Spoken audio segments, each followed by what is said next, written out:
Graças e paz, irmãos. Boa noite. Gostaria de convidá-los a abrir no livro de Jonas. Essa semana eu tive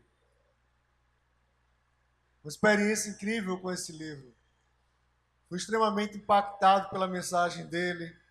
Já há alguns dias que venho lendo para um trabalho acadêmico, mas Deus usa as circunstâncias.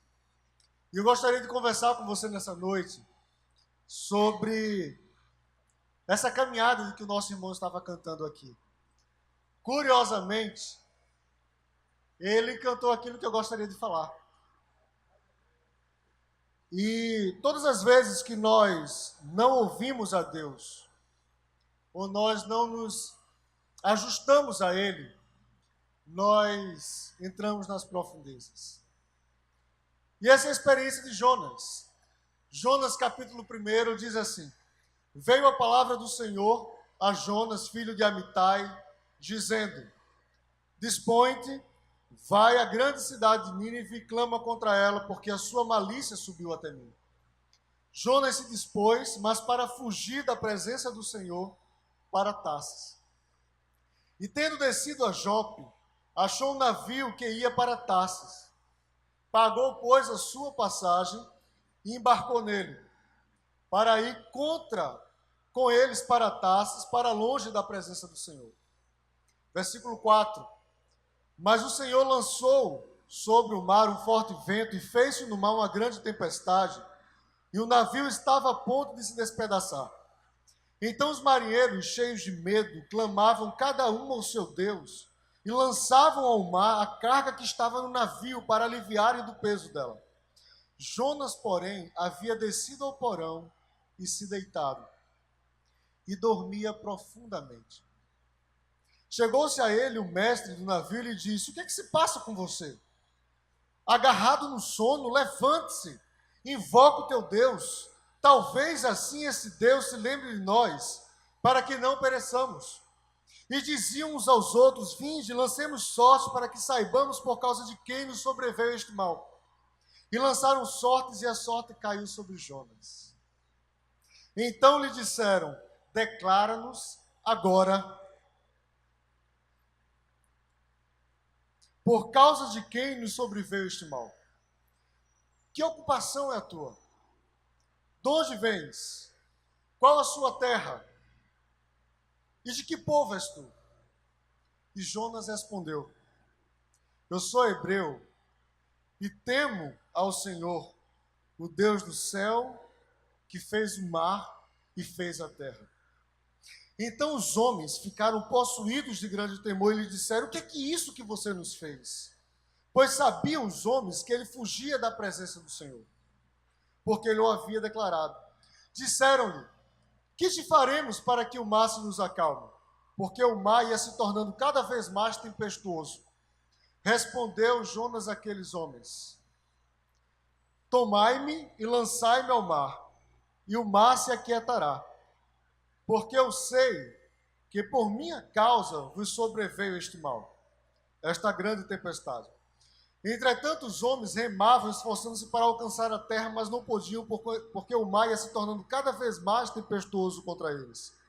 Então clamaram ao Senhor e disseram: Ah, Senhor, rogamos-te que não pereçamos por causa da vida deste homem, e não faças cair sobre nós este sangue, quanto a nós inocentes, porque tu, Senhor, fizeste o que te aprouve.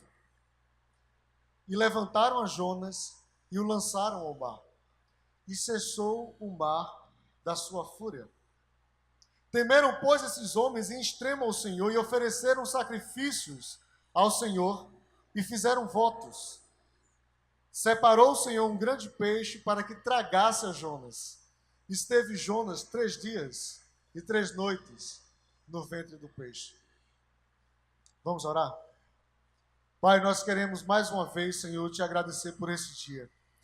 Muito obrigado, Senhor, por tua palavra, que ela é viva e eficaz. Nós te suplicamos agora, Senhor, que o Senhor acalme os nossos corações, para que nós possamos receber a tua palavra, para que nós possamos ouvir a tua voz, a doce voz do teu Espírito, e que nós possamos, ó Pai, onde quer que nós estejamos, subir das profundezas. Fica conosco, Senhor, é isso que nós te pedimos. Em nome de Jesus. Amém. Muito bem, você já deve ter ouvido falar da história de Jonas. Se você cresceu na igreja, é muito provável que em algum momento você escutou a história de que Jonas havia sido engolido por quem? Por uma baleia, não é? Então você certamente deve ter ouvido em algum momento que Jonas foi engolido por uma baleia. Mas a Bíblia diz, e nós acabamos de ler, que Jonas ele havia sido tragado por um grande peixe. Jonas, ele começa seu ministério no 8º século antes de Cristo. Jonas era profeta e ele participava de uma escola de profetas. Possivelmente seu pai, Amitai, dirigia essa escola, por isso o nome do seu pai é citado. Mas Jonas era profeta e o ministério de Jonas não começou aí.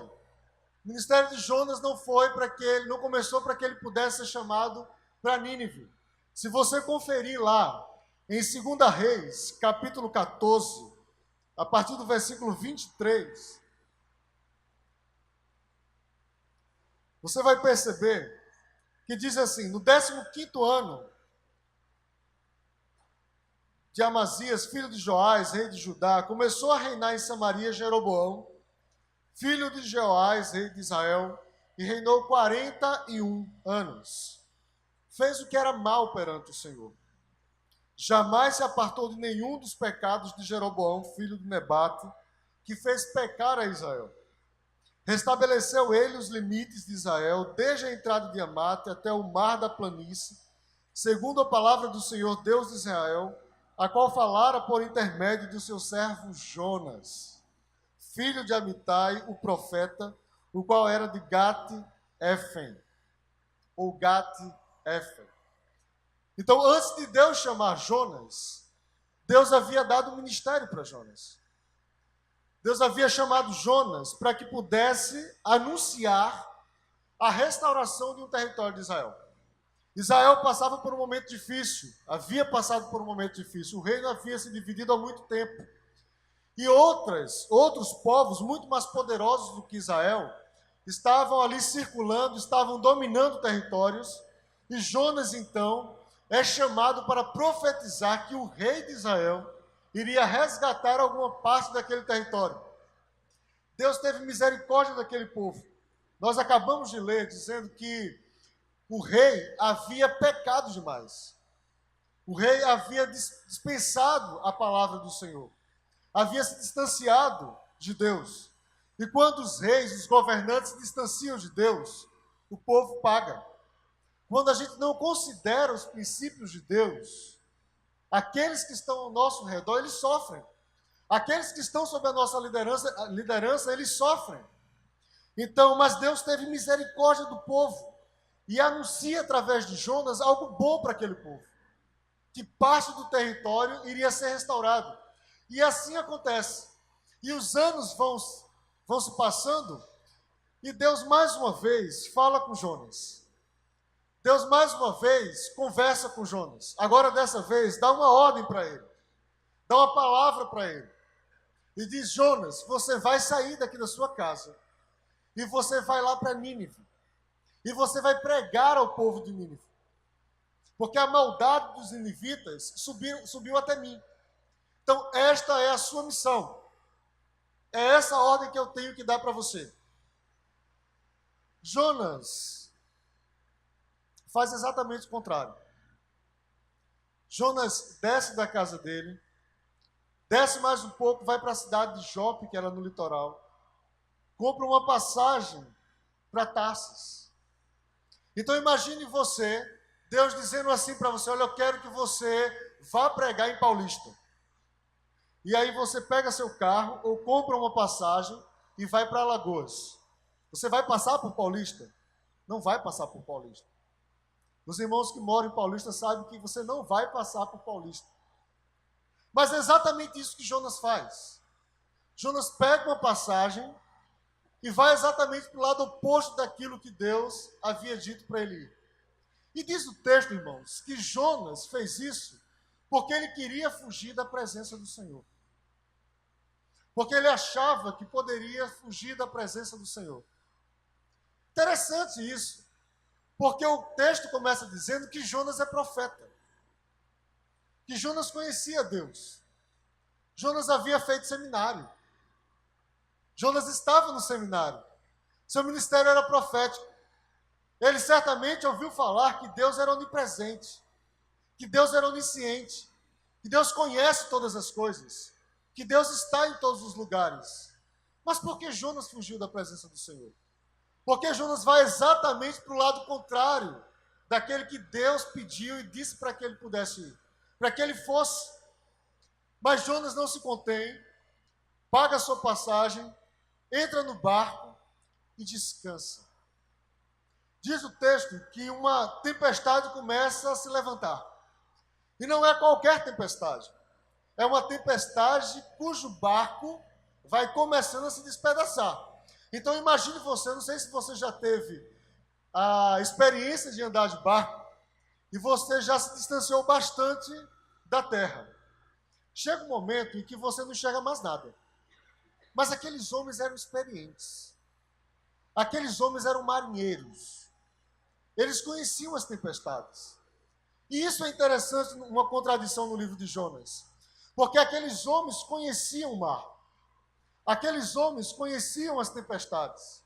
Não era a primeira vez que eles estavam ali dirigindo e embarcando numa viagem como aquela. Mas aquela tempestade era diferente. Aquele instante era diferente. E diz o texto que aqueles homens, percebendo que aquela tempestade era diferente, eles começam, cada um, a clamar ao seu Deus. Cada um começa a invocar o seu Deus. E o chefe lá do barco percebe que existe alguém que não está clamando ao seu Deus. E ele desce lá no porão e encontra Jonas dormindo. Você já pensou uma situação como essa? No meio da tempestade, você quase morrendo, todos que estão com você quase morrendo, e você dormindo. E não era um sono qualquer, irmãos. O texto nos diz que era um sono profundo. No meio da tempestade, Jonas dormia um sono profundo. E aquele homem no desespero olha para Jonas e diz: mas o que é que está acontecendo com você? Porque nós estamos quase morrendo e você está aí dormindo, homem. Acorda, invoca o teu Deus, vê o que é que está acontecendo aí com ele, pergunta a ele. Aqueles homens não conheciam o Deus de Jonas. Aqueles homens não entendiam o que é que estava acontecendo. Imagine Jonas acordando naquele instante, e aquele homem pedindo para que ele pudesse clamar ao seu Deus. Jonas, sabendo o que estava acontecendo, Jonas continua dormindo. E aquele homem insiste com ele, para que ele pudesse acordar. Mas parece que Jonas não se incomoda com aquilo ali. E aqueles homens, então, têm uma outra ideia. Vamos lançar sortes aqui, vamos tirar sorte para ver de quem é a culpa, porque alguma coisa está acontecendo. Certamente, antes de embarcar, eles conferiram o navio, eles perceberam se estava tudo bem, então, tecnicamente, não era com eles. O problema, tecnicamente, não era com eles. Então, deveria ser algo além das forças dele. E eles tiram sortes, e a sorte cai sobre Jonas. E aí não tem outro, irmãos. As circunstâncias apontavam para Jonas, e agora Jonas precisa ser encurralado. O que é que está acontecendo? Diga-nos logo o que é que está acontecendo. E a declaração de Jonas é impressionante. Porque aquele profeta que conhecia Deus, mas que fugia de Deus, ele sabe da consciência de Deus. Ele sabe a ordem que havia recebido.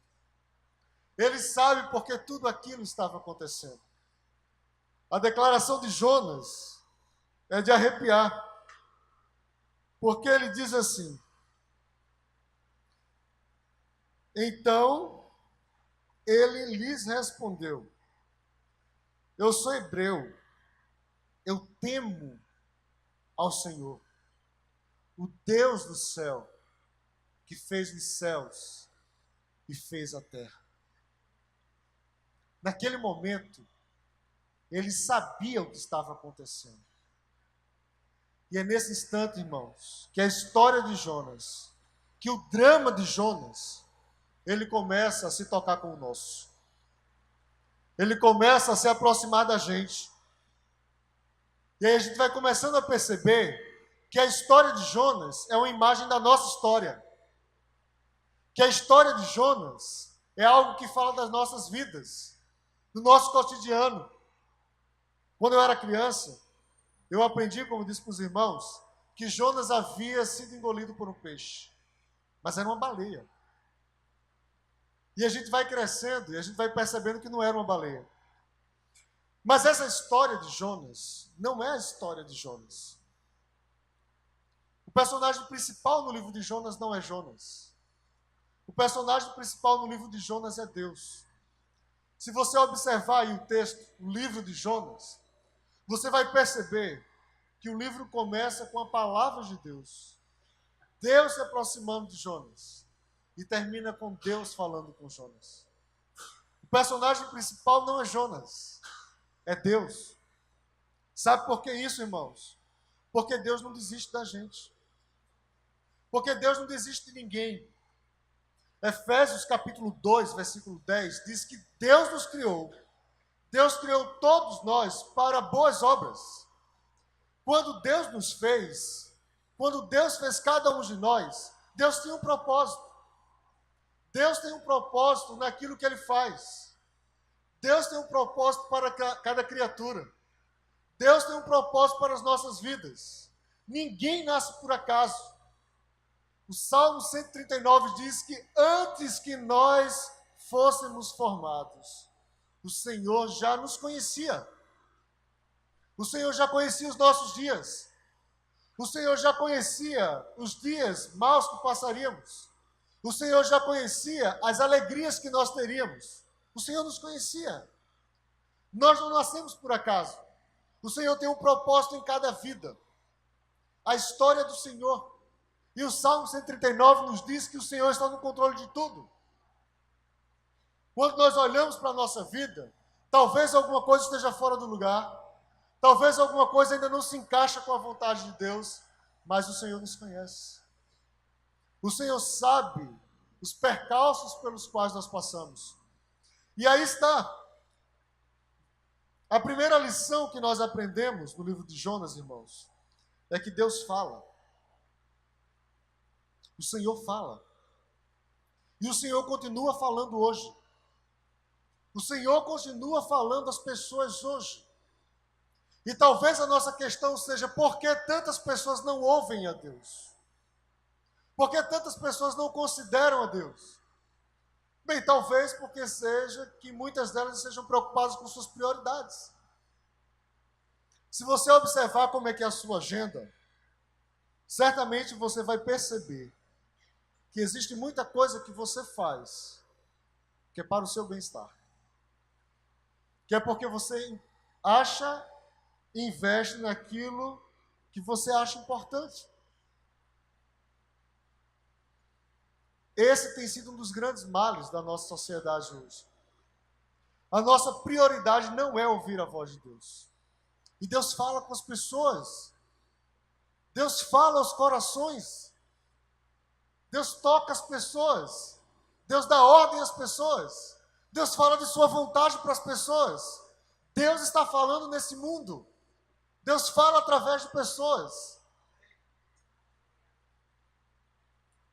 Mas talvez uma segunda causa porque seja difícil as pessoas escutarem a Deus é porque a gente está preocupado com as nossas dores, com as nossas mágoas.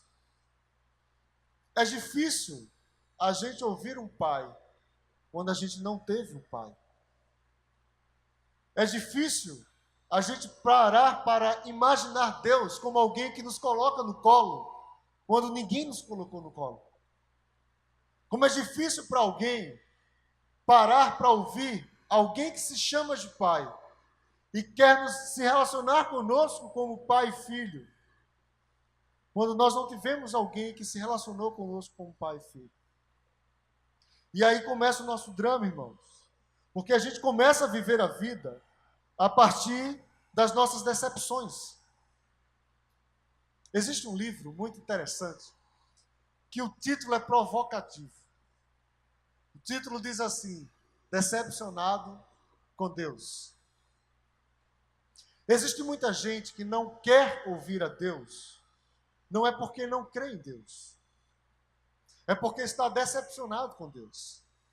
Às vezes está decepcionado com a igreja, às vezes está decepcionado com o cotidiano da igreja. Alguém falou, feriu, a pessoa vai embora. Pessoas que tinha como estima, pessoas que tinha como referência, as pessoas erraram. E aí a pessoa vai embora. Igreja não é um lugar legal. Igreja onde todo mundo é fariseu. Eu já ouvi isso. Mas é gente decepcionada com Deus. Gente que acha que decidiu que não vale mais a pena acreditar em Deus. Acreditar num Deus. Mas o Senhor não desiste da gente. Mesmo aquele mais ferrenho ateu, o Senhor não desiste dele. Porque talvez decepcionado com Deus, ou decepcionado com pessoas que falaram para ele em nome de Deus, ele achou que pelas circunstâncias, na verdade não existia Deus. E essa história de Deus é uma história que me contaram outro dia. Certa vez, conversando com uma pessoa, a pessoa disse assim: olha, mas você crê mesmo em Deus? Você não acha que essa história de Deus é algo que lhe disseram para poder lhe causar um sentimento de culpa?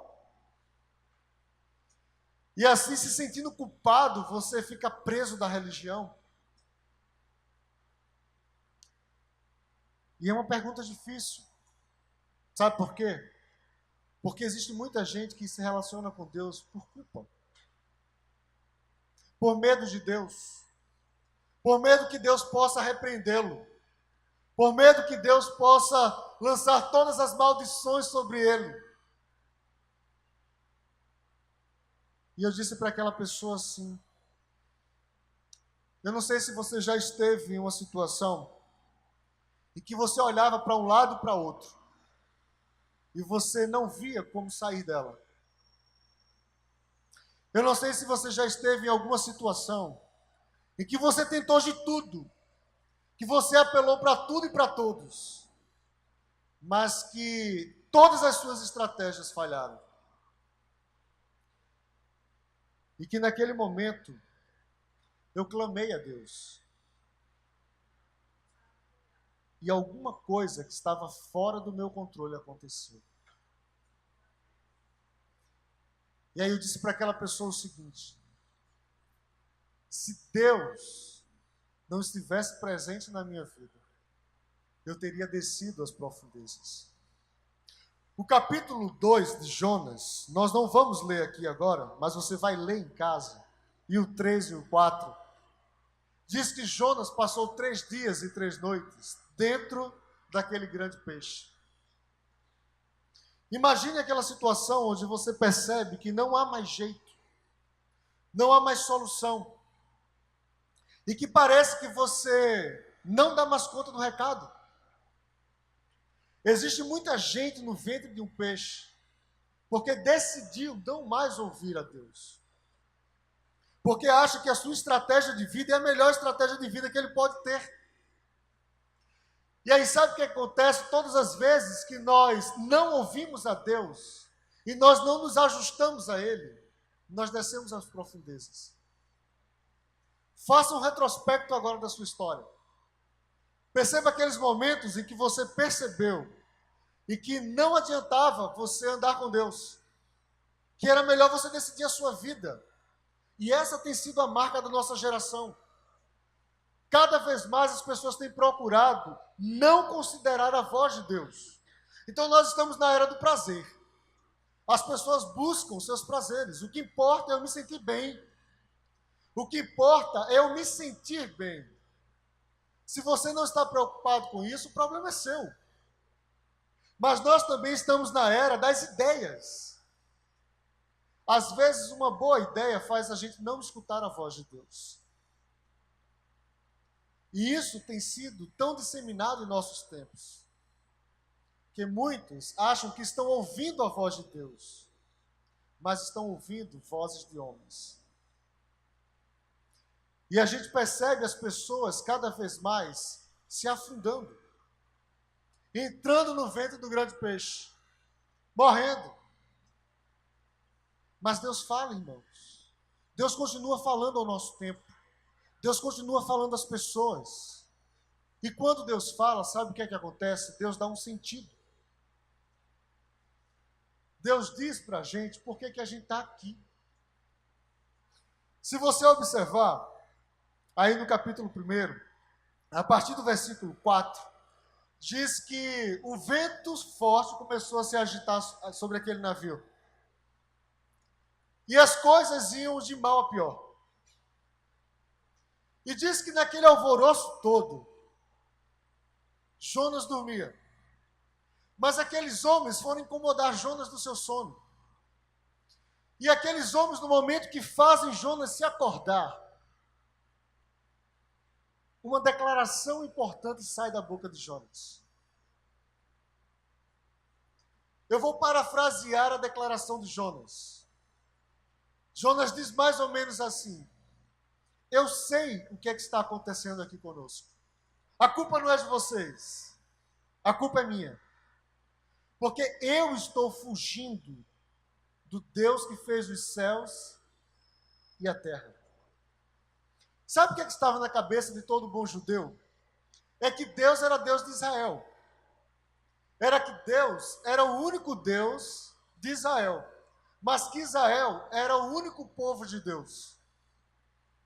E os povos pagãos, alguns deles, como os fenícios, acreditavam que existia um Deus no mar. E parece que naquele momento de agonia, Jonas vai reconhecendo que Deus também é Deus do mar. Que Deus também é Deus da terra.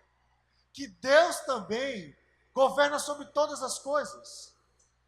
Eu não sei se você já conheceu alguém que não quer saber de Deus. Essa história de Deus, eu quero dirigir a minha vida, eu quero fazer da minha vida o que é que eu quero. E aí começam a chegar as tempestades da vida, porque mais cedo ou mais tarde elas chegam.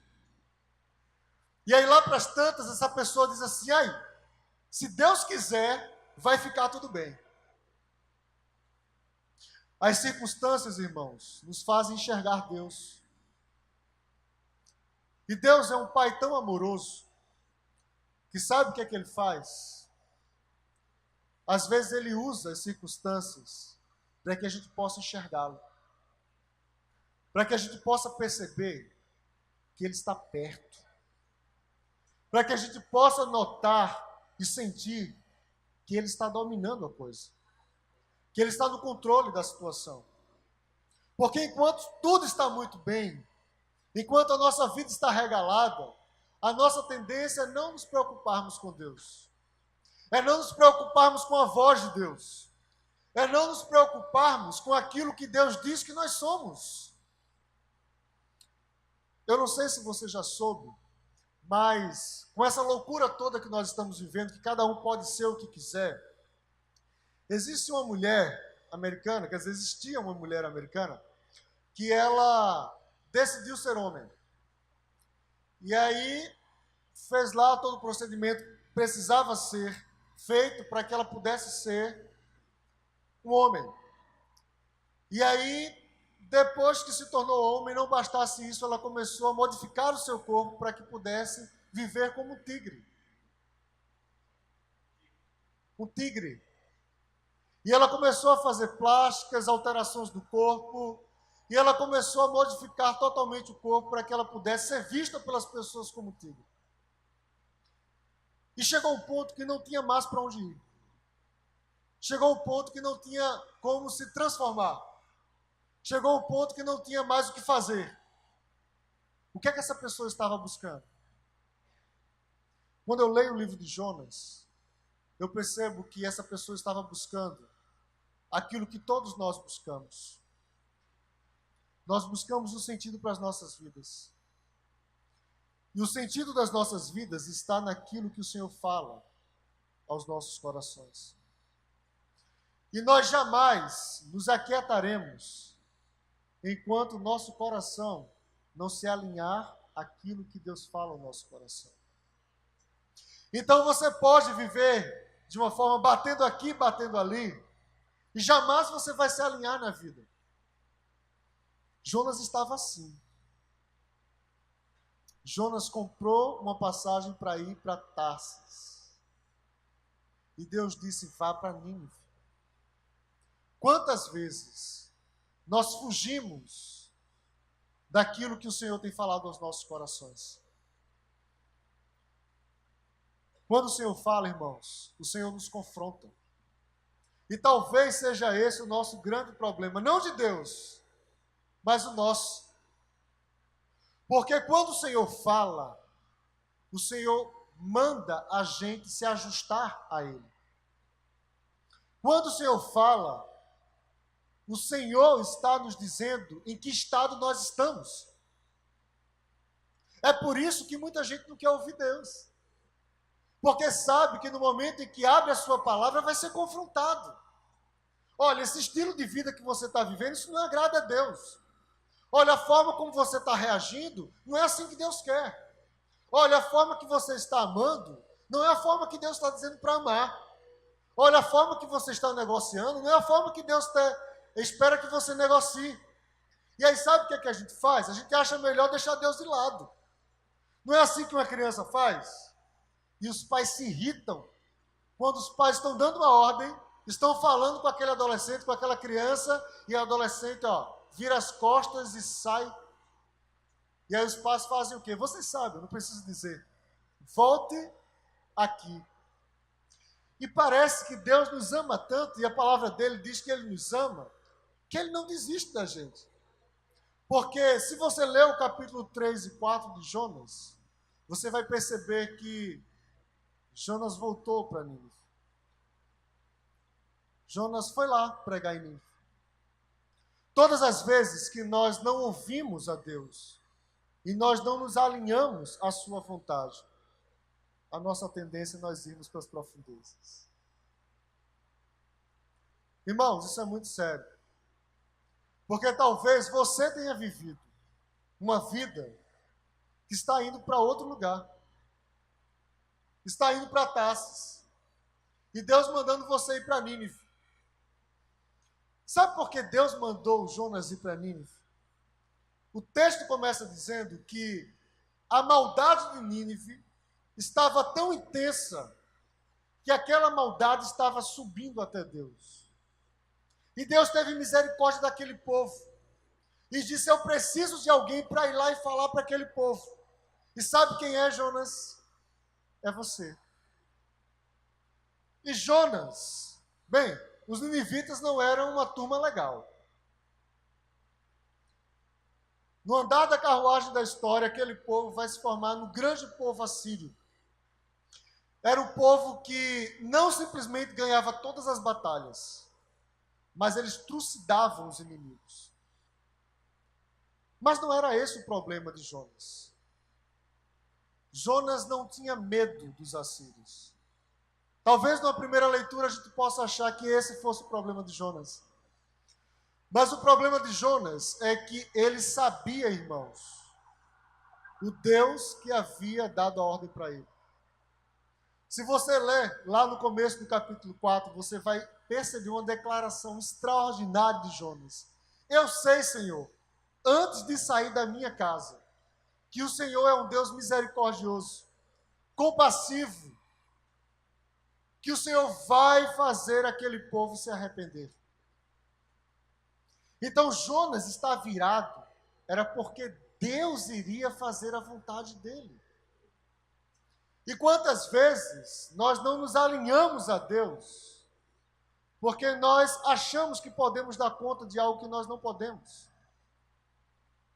Porque a gente sabe que no frigir dos ovos, lá no final da história, quem é que vence Deus? Ninguém. Então sabe qual é a melhor coisa que qualquer ser humano pode fazer? É agora se alinhar a Deus. Não tem outra coisa melhor para ser feita, porque até lá a gente vai metendo a vida em buracos, se afundando cada vez mais. E sabe qual é o problema quando a gente faz isso? É que o risco é a gente levar aqueles que estão ao nosso redor para as profundezas junto de nós. Hoje pela manhã nós vimos um relato interessantíssimo de alguém que foi marcado por pessoas que não conseguiam ouvir a voz de Deus. E o preço disso foi uma destruição de uma vida.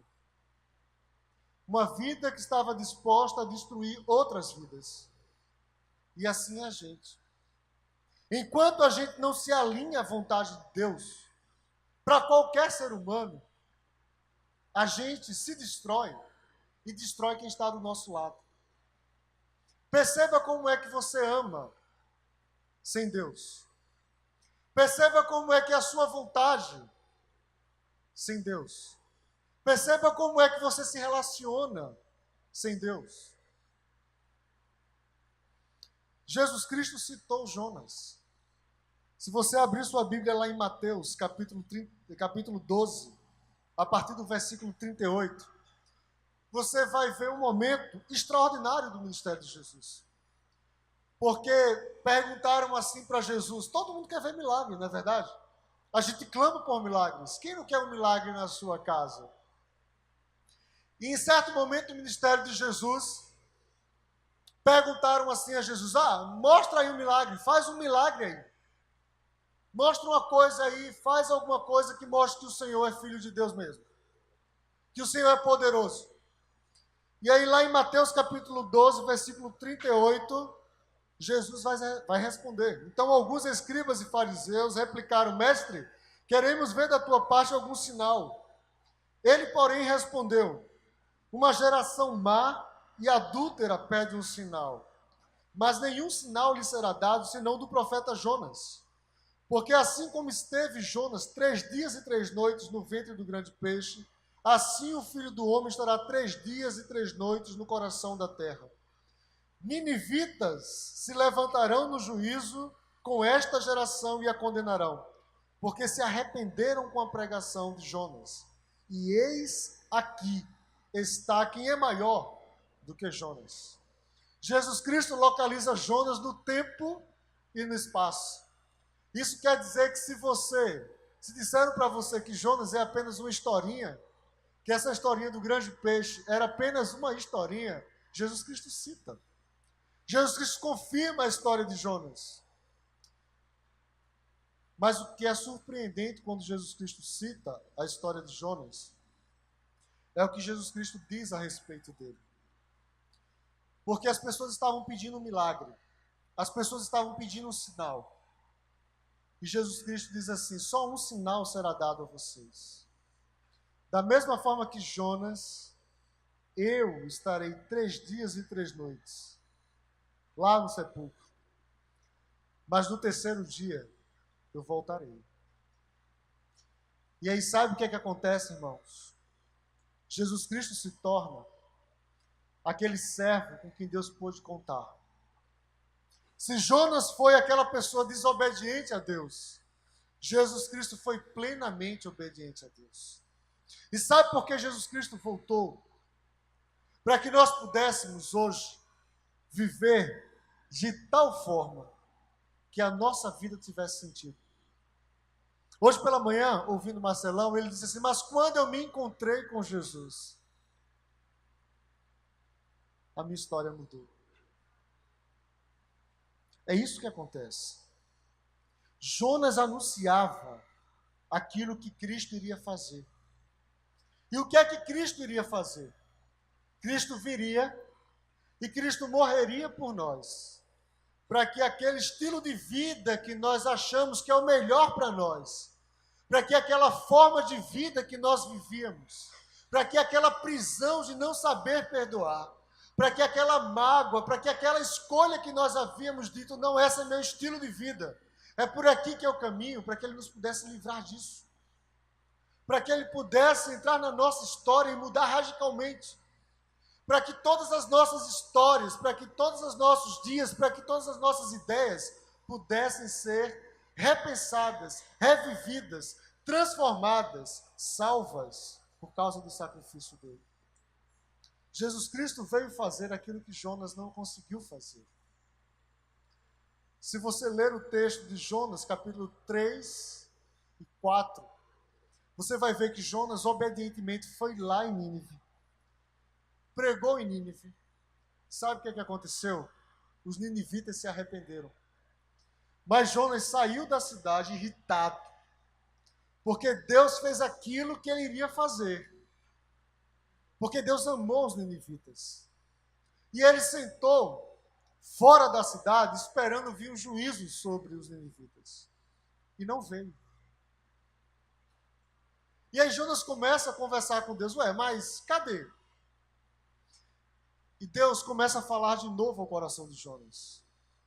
E diz para Jonas o seguinte: antes de falar para ele, Deus faz Jonas passar por uma experiência inacreditável. Faz crescer uma planta e essa planta dá uma sombra para Jonas. E Jonas se alegra com aquilo, porque você sabe o que é andar na Conde da Boa Vista ao meio-dia, no dia de verão em Recife. Pronto, agora imagine você estar no deserto. Jonas estava numa área desértica. E aquela planta serviu de sombra para Jonas.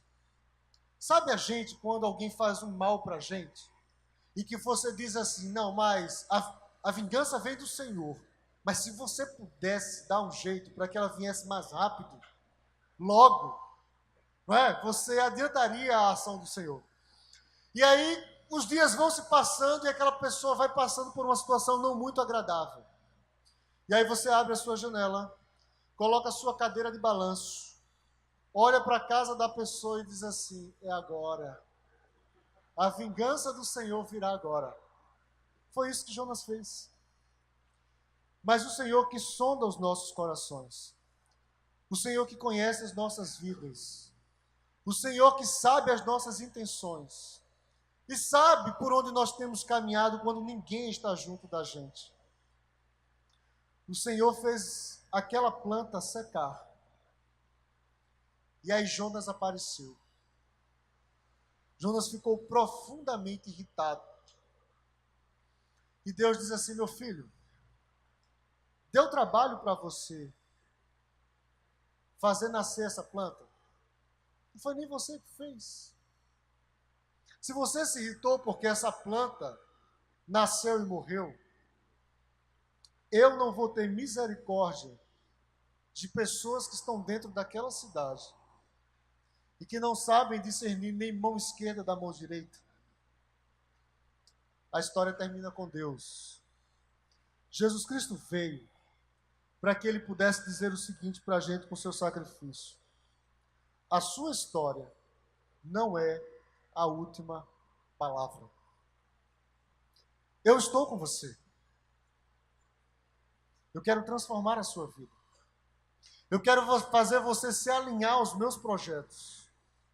Eu quero fazer você ouvir a minha voz. E eu quero fazer você perceber o que é viver ao meu lado. O que é desfrutar da minha presença. O que é desfrutar da transformação que eu tenho para você.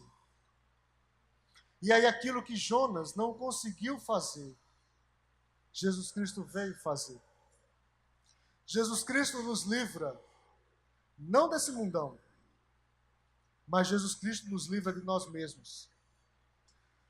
Talvez a sua história até aqui tenha sido uma história de cabeçadas. Talvez a sua história até aqui tenha sido aquela história de não considerar Deus, não ouvir a Deus, achar que o que as pessoas dizem sobre você é mais importante para você do que aquilo que Deus diz para você que você é. Talvez o que as pessoas estão dizendo seja mais significativo na sua vida, mas talvez também aquilo que você sente em você, para você, seja mais importante do que aquilo que Deus diz para você quem você é. Talvez você já tenha passado por aquele momento de que você olha para você e você percebe que você não é tudo aquilo que você achava. que você não está no controle da situação. E aí você decide, teimosamente, dizer, mas também para esse Deus eu não volto. Mas também ouvir a voz desse Deus eu não quero. E aí você corre um sério risco, não só de descer as profundezas, mas de carregar outras pessoas com você. E aí talvez seja por isso que a sua família não dá certo. Que as pessoas que andam com você, elas percebem que não vale a pena andar com você. Talvez os lugares por onde você passa, você fica com aquela impressão, poxa, todo mundo é muito chato. E ainda não caiu a ficha de que o problema não é todo mundo. O problema é porque Deus está dizendo assim, querido, eu tenho uma proposta para você. Eu estou te chamando para a gente ir junto, lá para Nínive. E você teimosamente tem pago uma passagem para ir para Tarsis. Não vai dar certo, querido. Não vai dar certo.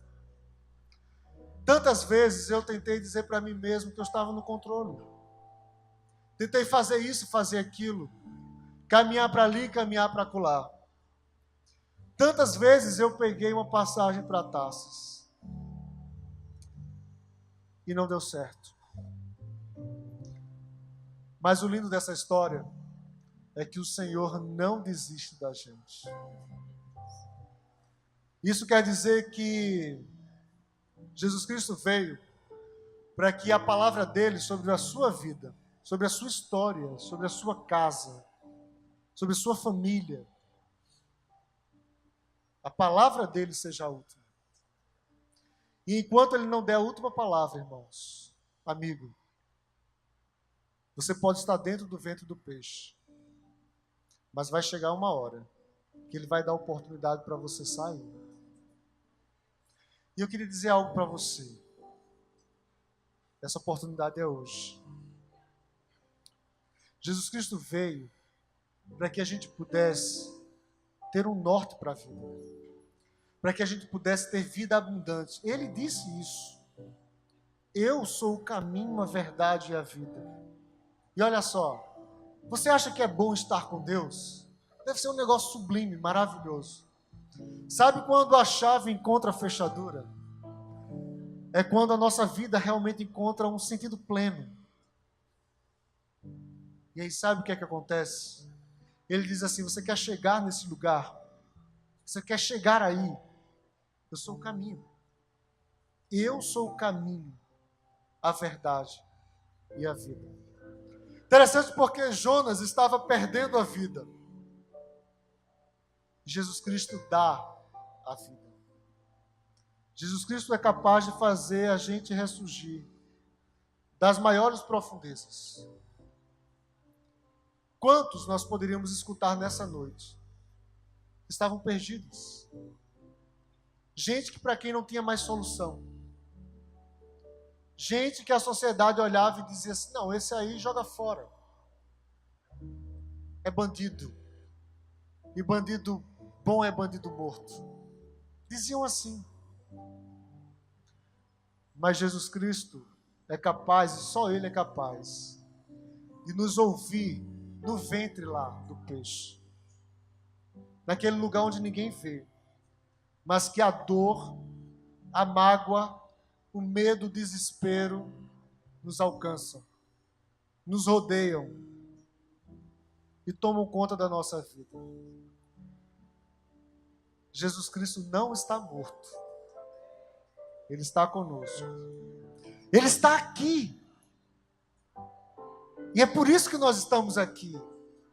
Sabe o que é legal? É quando nós formos, Ele vai conosco. Ele não vai ficar sentado aqui esperando o próximo culto. Então talvez você tenha vivido uma vida em que você não experimenta isso. E que você ainda não encontrou porque você está aqui. Talvez você ainda não escute a Deus e não se alinhe a Ele. E a sua vida é só uma descida. Só profundezas. De profundezas a profundezas. Eu vim para que tenham vida. E a tenham em abundância. Sabe o que é isso? Certa vez visitando uma cidade, eu me deparei de frente assim com uma fonte. E eu fiquei impressionado como é que daquele lugar não parava de jorrar água. E aquela cidade era uma cidade histórica e diziam que aquela fonte está ali há dezenas, há centenas de anos. E não seca até hoje. É isso que o Senhor quer fazer conosco. Querido, eu não sei por que você veio aqui nessa noite. Talvez você tenha entrado aqui pela primeira vez. Mas o Senhor sabe. Porque é o Senhor que marca encontros conosco. E talvez você tenha vivido até agora dentro de um grande peixe. E o Senhor está ouvindo a sua oração se você a fizer. Eu queria fazer duas coisas agora. Eu queria primeiramente orar com você. E a segunda, eu queria convidar você a vir aqui à frente. Se você até hoje viveu de uma forma destabanada, sem saber por que você está aqui nesse mundo, indo para Tarsis, para se reconciliar com esse Deus. Vamos orar primeiro? Baixe sua cabeça. Pai, nós queremos te agradecer por essa noite. Porque o Senhor nos trouxe aqui, Senhor, para ouvir a tua voz. Não deixa, Senhor, nós sairmos daqui sem entregarmos as nossas vidas ao Senhor. Sem nos alinharmos ao teu projeto. Não deixa, Pai, que a gente desça as profundezas, porque a gente teimosamente não tem quisto ouvir a tua voz. Pai, sei com todas as pessoas que estão aqui, mas em especial sei com aquelas, Senhor, que acham que podem viver sozinhas sem a tua palavra. Pai, sei com seus corações. O Senhor sabe que neste momento a luta que elas têm travado para voltar para o Senhor, para andar com o Senhor. Então, em nome de Jesus, Pai, a quem Tu enviaste, para que nós pudéssemos andar com o Senhor, nos reconciliarmos com o Senhor, ser com esses corações. Dá força, Senhor. Dá coragem para reconhecer a Tua voz, mas também para seguir com o Senhor. Alinha as nossas vidas, Senhor, à Tua vida. Nos confronta, Pai. Rasga o nosso coração, para que nós possamos estar livres diante do Senhor, nus diante do Senhor. Pai, que a nossa oração seja como a oração do salmista. Pai, sonda os nossos corações, vê se em nós algum caminho mau e nos guia pelo Teu caminho eterno. Paizinho, ser com todos que estão aqui, ser com aqueles que nos escutam pela internet. Faz com que as nossas vidas sejam cada dia, Senhor, vividas a partir da Tua palavra, da Tua escolha. Nos faz viver abundantemente, Senhor, de tal forma que quando nós andarmos, abrirmos a nossa boca, pessoas possam beber dessa água que jorra de nós. Fica conosco, Pai, nessa noite. E traz aqueles, Pai, que o Senhor já separou, para que pudessem, nessa noite, ter esse encontro maravilhoso com o Senhor. Em nome de Jesus. Amém. Enquanto a nossa equipe canta aqui um cântico, você tem a oportunidade de vir aqui à frente. Nós queremos orar com você. Nós não vamos apelar, mas nós vamos convidar, porque é isso que Jesus Cristo faz. Eis que estou à porta e bato. Se você abrir a porta do seu coração, eu vou entrar, vou fazer uma festa com você, e esse banquete não terá mais fim. Que o Senhor abençoe a sua vida.